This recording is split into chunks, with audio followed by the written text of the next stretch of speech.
కాపులు ఎవరు మారినా మాకు అభ్యంతరం లేదు, వాళ్ళకి ఆర్డర్ వర్తించదు. కానీ అందరికంటే కులవివక్షత గురవుతున్న వాళ్ళు ఎవరైనా ఉంటే, దళితులైతే వాళ్ళు మారితే మాత్రం అంగీకరించాం. బలవంతంగా వాళ్ళ పాదాల కాడ వాళ్ళ కాళ్ళ కాడ కట్టి పడేసుకోవాలా? ఇదా రాజ్యాంగ స్పిరిట్? ఇదా ఆర్టికల్ 14-15 చెప్పింది? ఇదా ఆర్టికల్ 25 చెప్పింది? మత స్వేచ్ఛ అందరికి ఉంటుంది, వీళ్ళకు ఉండదా? సమానత్వం అని మాట్లాడుతున్న వాళ్ళు మమ్మల్ని అడగదొక్కడానికి నిర్ణయాలు తీసుకుంటారా? ఇదేం పద్ధతి? నాటి నుంచి నేటి వరకు అదే కొనసాగుతుంది. ఇకపోతే నేను ఒక విజ్ఞప్తి చేస్తున్నాను. హిందూ మందిరాల్లో ముందు, హిందూ దేవాలయాల్లో కేవలం బ్రాహ్మణులనే పూజారులుగా చేసే వ్యవస్థ రద్దు కావాలి.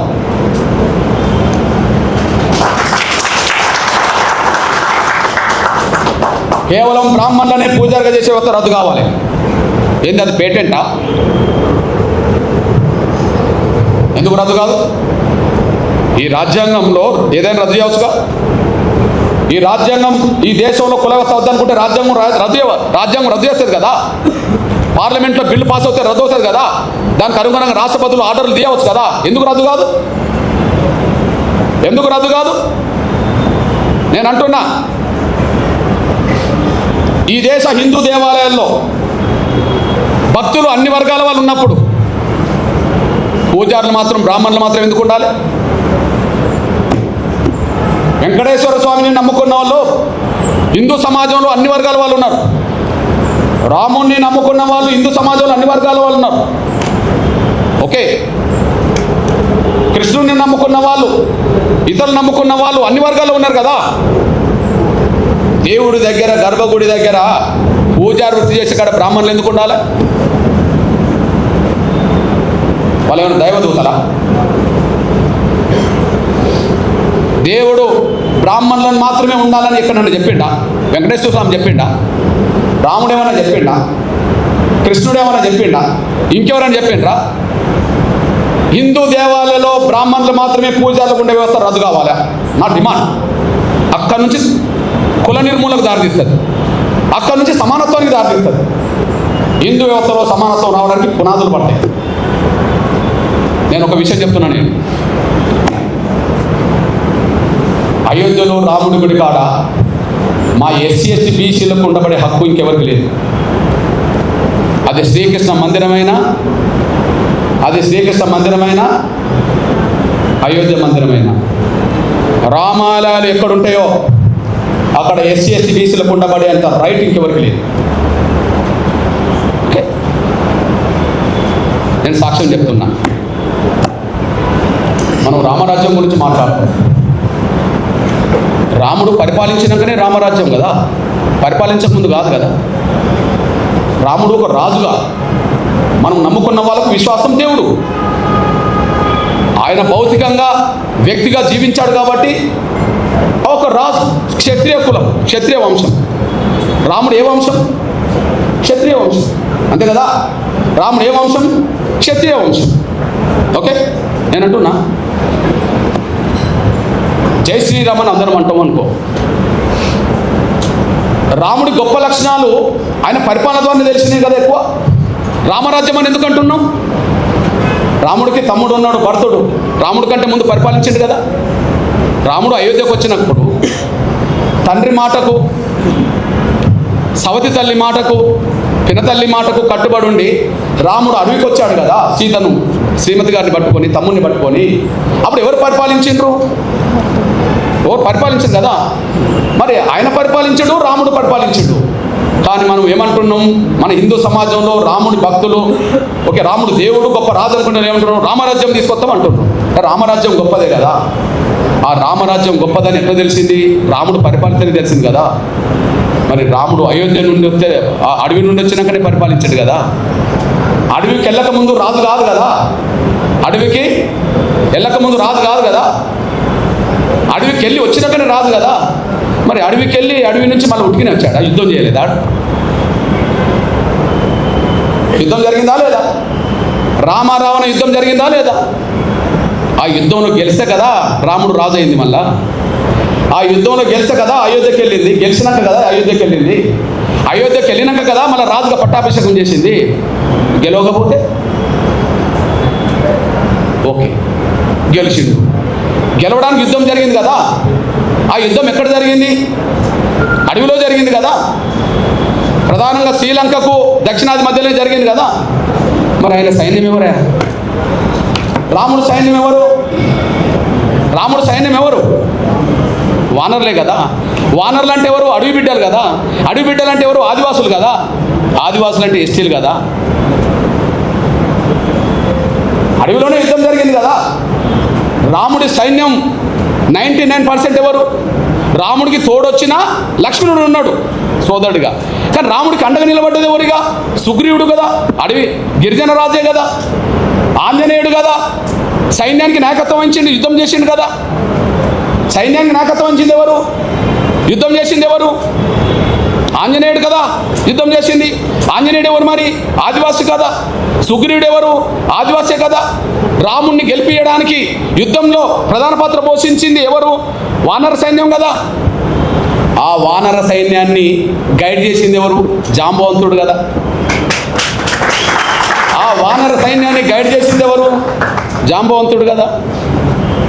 ఇది ఎక్కడి నుండి తీసుకున్నాం? ఇదంతా వాల్మీకి రామాయణమే కదా. ఇది ఎక్కడి నుండి తీసుకున్నాం? వాల్మీకి రామాయణం తీసుకున్నాం కదా. ఇప్పుడు మన సైన్యాన్ని, దేశ ప్రభుత్వాన్ని గైడ్ చేస్తున్నది ఎవరు చెప్పు? దేశంలో ఒక పెద్ద ఆయన అజిత్ దోవల్, అంతేనా? సైన్యాన్ని, ప్రభుత్వాన్ని గైడ్ చేసేది ఎవరు? అనుభవస్తుడు అజిత్ దోవల్. అజిత్ దోవల్ లాంటి పాత్ర రావణుడి యుద్ధ కాలంలో జాంబవంతుడు చేసిందని చరిత్ర ఉన్నది కదా. రావణ యుద్ధంలో ఆంజనేయుడికి తన శక్తి తెలియదని తెలుసు కదా. తన శక్తిని గుర్తు చేసింది ఎవరు? జాంబవంతుడు కదా. నువ్వు దాటగలవు, నువ్వు సముద్రాన్ని ఈదగలవు, దాటగలవు, నువ్వు వాయుపుత్రుడివి కదా, నువ్వు పోయి రాగలవు, సీత జాడ తెలుసుకోగలవు, అక్కడున్న వాస్తవాలు చెప్పగలవు, అక్కడి నుంచి మనం యుద్ధం చేయగలవు అని చెప్పింది ఎవరు? ఆంజనేయుడికి తన శక్తి స్వరూపుడని గైడ్ చేసింది ఎవరు? చైతన్యపరిచింది ఎవరు? ప్రోత్సహించింది ఎవరు? జాంబవంతుడు కదా. రామ లక్ష్మణులతో పాటు సైన్యం అంతా మూర్ఛపడ్డప్పుడు, వాళ్ళ దాడిలో, రావణకు సంబంధించిన వాళ్ళ యుద్ధం దాడిలో మూర్ఛపోయినప్పుడు వాళ్ళని లేపడానికి మళ్ళీ ఆంజనేయుని పంపి ఏం తెప్పించిండు? మీరే చెప్పాలి. సంజీవిని తెప్పించింది ఎవరు? జాంబవంతుడే కదా. యుద్ధాన్ని నడిపించింది జాంబవంతుడు. యుద్ధంలో త్యాగాలు చేసింది వానర సైన్యం. వానర సైన్యానికి సంబంధించిన వాళ్ళు గిరిజనులు. రాముడి అయోధ్య దేవాలయం నుంచి మొదలుకుంటే రామ మందిరాల్లో నా గిరిజనులు లేకుండా, దళితులు లేకుండా వీళ్ళేదే పూజారి వృత్తి చేసేది. వాళ్ళని యుద్ధంలో గెలిపించిన వాళ్ళ యుద్ధంలో గెలిస్తే కదా రాజు అయింది. వాళ్ళేంది అంటున్నా నేను. చర్చకు రావాల్సిందే. పోనీ రాముడి గుణాలని, రాముడి పౌరుషాన్ని, రాముడి మానవత్వాన్ని, రాముడి సామాజిక స్పృహను గొప్పగా ప్రపంచానికి చాటిన వాళ్ళు ఎవరు? వాల్మీకే కదా. గొప్పగా ప్రపంచానికి చాటిన వాళ్ళు ఎవరు చెప్పండి? రామాయణం రాసిన వాళ్ళు ఎవరో చెప్పండి. వాల్మీకి రామాయణం లేకపోతే రాముడి చరిత్ర ఎవరికి తెలుసో చెప్పండి. వాల్మీకే కదా. వాల్మీకిని మన తెలంగాణలో పోయే కదా, బీసీనే కదా. అక్కడక్కడ ఎస్సీలో ఉన్నారు కదా. పోనీ బీసీ సమాజం అనుకుందాం. నేనంటున్నా, రాముడి గురించి ప్రపంచానికి గెలవకముందే అందరు తెలిసేలాగా చేసింది వాల్మీకి అయితే, నా బీసీ ప్రజలకు సంబంధించిన వాళ్ళు ఎందుకు పూజారులు ఉండరు రామ మందిరాల్లో? రాముడు యుద్ధం చేసే సమయానికి సీత జాడ కనుక్కునేలాగా ప్రోత్సహించింది, తెలుసుకున్నది, వీళ్ళని కాపాడి ప్రయత్నం చేసింది మన జాంబవంతుడు కదా, దళితుడు కదా, మాదిగల ఆరాధ్య పురుషుడు కదా. ఈ దళితులకు లేని పూజారి వాళ్ళకెట్లు వచ్చింది? యుద్ధంలో గెలిపించింది మేము కదా, మా ఆదివాసులు కదా. రాముడి గురించి దేశానికి, ప్రపంచానికి తెలిపేటట్టు చేసింది మా వాల్మీకి కదా. వాల్మీకిని బ్రాహ్మణులను ఒప్పుకోమనండి, జాంబవంతుడు మావాడని ఒప్పుకోమనండి, ఆంజనేయుడు మావాడే అని ఒప్పుకోమనండి. వాళ్ళు ఒప్పుకోరు కదా. వాళ్ళు ఎవరు మనవి? ఆంజనేయ వారసత్వం వానరులు అవుతేనే గిరిజనులు, జాంబవంతుడు అయితేనే దళితుడు, మాదిగా. వాల్మీకి పోయా. మరి మాకు లేని స్వేచ్ఛ రామ మందిరాల్లో, మాకు లేని హక్కు రామ మందిరాల్లో, మేము పూజారులు కానప్పుడు యుద్ధం చేయడానికి మాత్రం మేము ఉపయోగపడాలా? యుద్ధం చేయడానికి ఉపయోగపడాలా? సావబతుకులు ఉన్న వాళ్ళని కాపాడడానికి ఉపయోగపడాలా? యుద్ధంలో గెలిపించడానికి ఉపయోగపడాలా?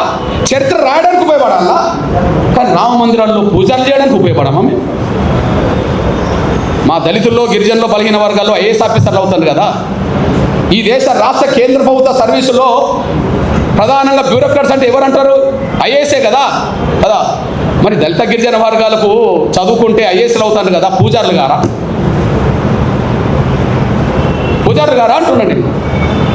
అందువల్ల మీకు విజ్ఞప్తి చేస్తున్నా, రామ అవతారమే తర్వాత కృష్ణ అవతారంగా మారింది. రాముడు కృష్ణుడు వేరు కాదు కదా. రాముడు కాలంలో రాముడు, కృష్ణుడి కాలంలో కృష్ణుడు. కానీ రాముడే చెప్తాడు కదా, నేను మరో జన్మలో కృష్ణుడికి వస్తాడని చెప్పి. మన నమ్మకం, మన విశ్వాసం, మన నమ్మకం, మన విశ్వాసం. నేను అంటున్నా, కృష్ణుడు ఎవరా? కృష్ణుడు మా యాదవ్, మా బీసీ బిడ్డే కదా. వరుసకు మాకు బావవుతాడు, వరుసకు మాకు బావవుతాడు కాదని చెప్పానండి. వరుసకు మాకు బావవుతాడు కాదని చెప్పానండి. రాముడు రావణ మధ్యలో జరిగిన యుద్ధము 1000 మంది చచ్చిపోయింది కదా, 18 రోజులు జరిగింది. కానీ మా ఆది జాంబోడును కృష్ణుడి మధ్యలో ఒక గృహంలో జరిగిన యుద్ధం 25 రోజులు జరిగింది. ఏ యుద్ధం ఎక్కువ పెద్దది? ఇద్దరి మధ్యలో జరిగింది. ఎవరు ఓడలే, ఎవరు గెలవాలి? మా వాడు ఎంత గట్టిడో చూడండి. ఎవరు ఓడలే, ఎవరు గెలవలే. లాస్ట్కు మావాడు అనుకుంటాడు జాంబవుడు, అరే నీ అమ్మ, ఈ దేశంలో, ఈ ప్రపంచంలో నన్ను ఓడించిన వాళ్ళు ఎవరై ఉంటారంటే, ఓహో రాముడి కాలంలో నేను అడిగాను, రాముడితో యుద్ధం చేస్తాను అన్నప్పుడు, ఇంత మనం చేసుకున్నాం కదా రాముడి యుద్ధం, నీకు ఈ జన్మలో వద్దు కానీ నీకు వచ్చే జన్మలో కృష్ణుడు ఏర్పడితే అప్పుడు నీకు ఏదో రకంగా యుద్ధం చేద్దాంలే అని అంటే, ఇంతకాలం నాతో యుద్ధం చేస్తున్నాడు అంటే ఆయన రాముడే అని చెప్పి, నువ్వు దేవుడి అవతార పురుషుడు కాబట్టి నాతో ఇంత యుద్ధం చేసినావు అని చెప్పి మళ్ళీ కాంప్రమైజ్ అయ్యి మళ్ళీ రాముడు, ఆ కృష్ణుడికే కదా మా జాంబవతిని మా అక్కనిచ్చింది. ఒక మణిహారం కోసం వెతుకులాట చేస్తూ, ఒక మణిహారం ఉన్నది. ఆ మణిహారం ఒక అతను మెడకేసుకొని వస్తుంటే సింహం తింటుంది. జాంబవంతుడు ఆ సింహాన్ని తీసి చంపి ఇది తీసుకొచ్చుకుంటాడు.